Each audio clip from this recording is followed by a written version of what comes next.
করার জন্য যে যোগ্যতা দরকার আমরা সেই যোগ্যতা আমরা জাতি হিসাবে অধিকাংশই অর্জন করতে পারিনি। অনেক ইসলামী দল চাচ্ছে পিআর পদ্ধতিতে নির্বাচন হোক, আপনারা যারা ভোটার তারা তো বোঝা জরুরি। আমার মনে ইনশাল্লাহ চেষ্টা করতেছে, যদি আসে তাতে ভালো হয়।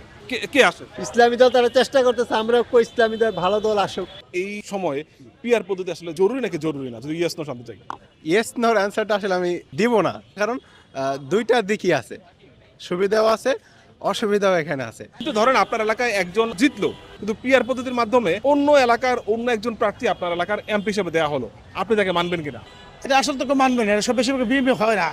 আগে তো ছিল যে ভোটে যে জিতছে সেই পাস করছে, এটা হবে না। না, সেটা মানবো না কেন? যদি আমাদের ভোট যদি সুষ্ঠু হয় তাহলে আর কোনো অসুবিধা নেই। সেটা তো আসলে মেনে নেওয়ার কথা না। নিজের যে আমি যাকে ভোট দিলাম সে যদি এমপি না হইতে পারে তাহলে তো আমার ভোট দেওয়ার কোনো সাফল্যতা আসে না, এটা আমি মনে করি। এগুলো হচ্ছে পিয়ারে অনেক বড় বড়